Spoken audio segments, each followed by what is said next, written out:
আজকে কষ্ট নিয়ে কথাগুলো বলতে হচ্ছে, আমি বলবো। আমাকে কেউ পছন্দ করুক আর না করুক, আমার কাজ আমি করে যাব, আমার বলাটা আমি বলে যাব। সেনাপ্রধানকে সরাই দেন, সে শেখ হাসিনার আত্মীয়, প্রেসিডেন্টকে সরাই দেন। কিন্তু দুঃখজনক, যেমন আজকের এই আলোচনায় আমি বিএনপির কোনো প্রতিনিধিত্ব দেখতে পাচ্ছি না। আমাদের এই বিভাজনের ফলে আবার আওয়ামী লীগের পুনর্বাসন হবে। আজকে কষ্ট নিয়ে কথাগুলো বলতে হচ্ছে, আমি বলবো। আমাকে কেউ পছন্দ করুক আর না করুক, আমার কাজ আমি করে যাব, আমার বলাটা আমি বলে যাব। একজন সংস্কার কমিশন প্রধান বলছেন নতুন দল অপরিহার্য। আমি বলছি যে কেন তিনি বলেছেন, বলার প্রাসঙ্গিকতা রয়েছে। কারণ আমরা তো জানি রাজনৈতিক দলে আমাদের নেতৃবৃন্দের চরিত্রটা। আমি আমার নিজ জেলায় প্রোগ্রাম করতে গেলাম, সেখানে আমার প্রোগ্রামে কোনো জেলা থেকে যারা এসেছে তাদেরকে বিএনপির লোকেরা, আওয়ামী লীগ আগে যেই কাজটা করতো যে ঢাকার সমাবেশে কারা এসেছে সেটা চিহ্নিত করে হুমকি দেওয়া, হয়রানি করা, এখন বিএনপির লোকেরা আবার সেটা করছে। তাহলে কেন বিএনপির সাথে এই লড়াই করে আমরা এই ফাঁসিবাদ হটালাম, কেন ত্যাগ স্বীকার করলাম, কেন রক্ত দিলাম, কেন জেলে গেলাম? আমি মহাসচিবকে জানিয়েছি, সিনিয়র নেতৃবৃন্দকে জানিয়েছি। এটা শুধু আমার জেলায় না, আরও কয়েক জায়গায় আমাদের লোকজন পোস্টার লাগাতে গেছে, ছিঁড়ে ফেলছে, ব্যানার লাগাতেছে, ছিঁড়ে ফেলছে। তাহলে এখনই যদি আমাদের বন্ধুদের এই রকমের আপনার 90 ডিগ্রি তাদের কর্মকাণ্ড হয়, তাহলে মানুষ তো নতুন কিছুর দিকে ঝুঁকবেই। অনেক বলছে সেনাপ্রধানকে সরাই দেন, সে শেখ হাসিনার আত্মীয়, প্রেসিডেন্টকে সরাই দেন।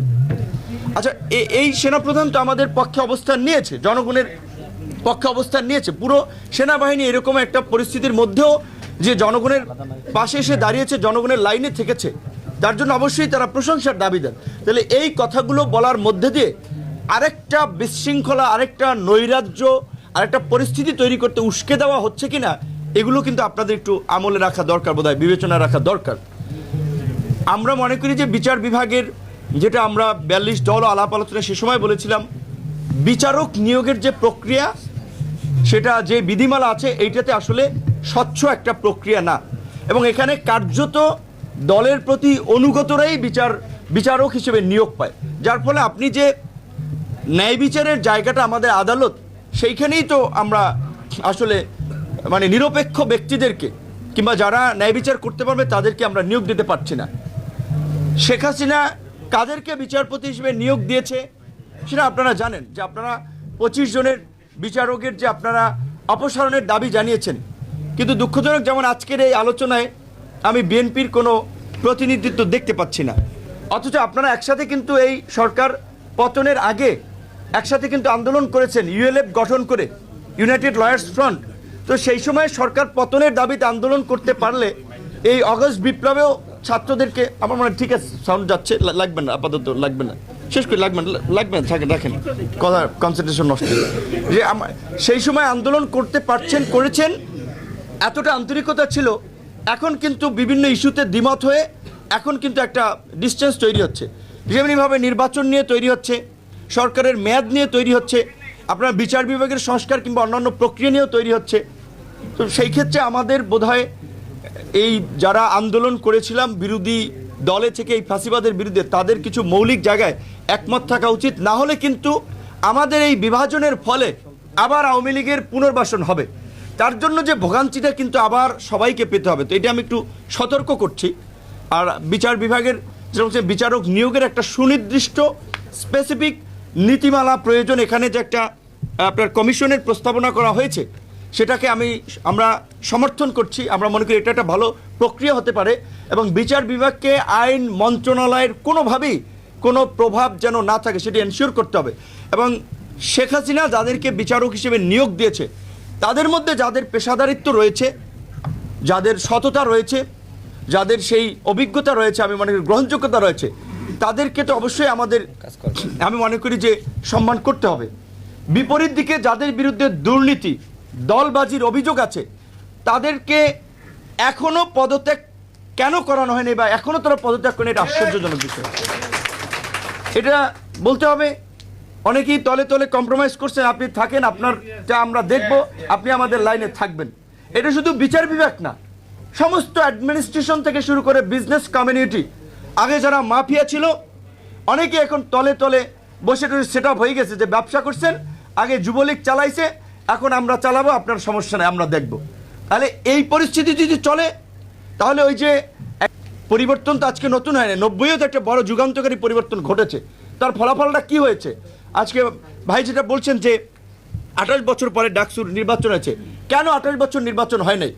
91 যারা পার্লামেন্টারি ডেমোক্রেসিতে ক্ষমতা আসলো ছাত্র আন্দোলনের মধ্যে দিয়ে, তারা কি ছাত্র সংসদ নির্বাচনটা দিয়েছিল? কেন ছাত্র সংসদ নির্বাচন নেয়? তাহলে মান্না ভাইয়ের মতো আরও এরকম সুবক্তা, এরকম রাজনীতিবিদ, এরকম রেটরিক দিয়ে কথা বলা অনেক নেতা আমরা পেতাম। আমি ধরেন ছোট একটা মানুষ, আমার চেয়ে আমি মনে করি লার্নেড, অভিজ্ঞ, ম্যাচিউরড অনেক ছাত্রনেতা তৈরি হতো। তাহলে কারা তৈরি হতে দেয়নি? সেই জায়গায় তো আওয়ামী লীগ বিএনপি দুটো দলই একমত ছিল, কেউ ইলেকশন দেয়নি। তাহলে আজকে ওনার ভদ্রলোককে তো গালি দিয়ে লাভ নাই যে উনি কেন নতুন দলের কথা বলছেন। তুমি দেখেছে যে যারাই লঙ্কায় যায় তারাই রাবণ হয়। ছাত্ররা এখন যে কাজগুলো করছে সেটি নিয়ে অনেকে তাদেরকে পুশ করার চেষ্টা করছে, বিভিন্ন দিকে রাজনৈতিক দলগুলোরকে মুখোমুখি দাঁড় করানোর চেষ্টা করছে। আমাদের অভিজ্ঞতার আলোকে বলতে পারি, সরি এটা আজকের প্রসঙ্গের বাইরে, কিন্তু অনেক জাতীয় নেতৃবৃন্দ সিনিয়র লোকজন আছেন, এইখানে একটু কথা বলা। বিএনপির সাথে আমরা লড়াই করেছি, বিএনপি স্টিয়ারিংয়ে ছিল, নেতৃত্ব পর্যায়ে তারা ছিল। আমাদের যে বিভিন্ন দাবি দেওয়া, বিভিন্ন জায়গাটা আমাদের সার দিয়েও কিন্তু আমরা একটা একমতের জায়গায় পৌঁছেছি। সেখানে বিএনপির নেতৃবৃন্দকে আমার মনে হয় এটা উপলব্ধি করতে হবে এবং এটা বোঝা দরকার। আমাদের মধ্যে গ্যাপ তৈরি হলে, যেটা ইতিমধ্যেই সরকারের সাথে ওভারঅল রাজনৈতিক দলগুলোর তৈরি হচ্ছে, যেমন সরকারের গতি, আমার মনে হয় গতিবিধি রাজনৈতিক দলগুলো খুব ভালোভাবে নিচ্ছে না। কারণ আজকে 42 দিন হয়ে গেল, এখন পর্যন্ত আনুষ্ঠানিকভাবে এই সরকার রাজনৈতিক দলগুলোর সাথে একটা ডায়লগ করে নেই। যেটা করেছে সেটা 15ই আগস্টের ছুটি নিয়ে ফর্মাল কোনো আলাপ আলোচনা হয় নাই।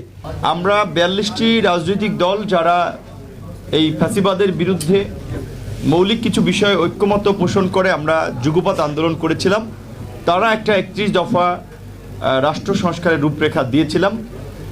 সেখানেও যেহেতু 31 দল, কাজেই অনেকের বিভিন্ন ধরনের মতামতের ভিত্তিতে অনেকের সিদ্ধান্ত থেকে সরে আসতে হয়েছে এবং কিছুটা একটা সংস্কার প্রস্তাবনা আমরা দিয়েছিলাম। সেখানে বিচার বিভাগ নিয়ে কয়েকটি সেগমেন্ট আছে, কিন্তু এখনকার তো একটা ভিন্ন পরিস্থিতি। আসলে আমরা যারা ধরেন সেই সময় রাজনৈতিকভাবে এই সরকারের পতন ঘটানোর জন্য একটা যুগপৎ আন্দোলন শুরু করেছিলাম, তারা কিন্তু পারি নাই। তার আগে যারা জয়েন্টলি চেষ্টা করেছে, সিঙ্গেললি চেষ্টা করেছে, কেউ পারে নাই। তো 1.5 দশকে সবার এই বিভিন্ন প্রচেষ্টা এবং সর্বশেষ ছাত্রদের আন্দোলন সব এক জায়গায় এসে এই বিপ্লব এবং গণ অভ্যুত্থান সফল করেছে, যার ফলে আমরা এখন আমাদের প্রত্যেকের চিন্তার আলোকে এখন আমরা নতুন বাংলাদেশ বিনির্মাণের জন্য যার যার চিন্তার জায়গা থেকে কথা বলছি। তো আজকের এখানের বিষয়টা ছিল আপনাদের বিচার বিভাগ নিয়ে। এখানে বিজ্ঞ আইনজীবীরা এবং সাবেক বিচারপতিও আছেন, তারা বলবেন। আমরা ইতিমধ্যে নিজেদের অবজারভেশনের আলোকে যতটুকু দেখেছি, যে প্রথমত যে ফুয়াদ ভাই যেটা বলেছিলেন সেটা নিয়ে হয়তো আপনাদেরও মতামত প্রয়োজন, যে কনস্টিটিউশনে এই প্রসিডিউরগুলো থাকবে নাকি বেসিক বিষয়গুলো থাকবে, সেটা নিয়ে আবার কিন্তু তাহলে নতুনভাবে একটা বিস্তর আলোচনা তুলতে হবে। তাহলে যেটা রিটেন হয়েছে তাহলে ওটাকে ছুঁড়ে ফেলতে হবে। ইতিমধ্যে এটা নিয়ে আবার কিছু মানুষ কিন্তু তাদের পক্ষে বলার চেষ্টা করছে, জনমত তৈরি করছে যে এটা একটা বিপ্লবী সরকার, গণ অভ্যুত্থানের সরকার, কাজে আগের কনস্টিটিউশন থাকতে পারে না। যদি সেটা নাই পারে, তাহলে আপনি যখন শপথ নিয়েছেন, আপনি কেন প্রেসিডেন্টের কাছে শপথ নিলেন? প্রেসিডেন্টকে শপথ নিয়েই তো এটা অন্তর্বর্তী সরকার হিসেবে একটা বৈধতা তৈরি হয়েছে, বা তারা তাদের হাতেই শপথ নিয়েছে।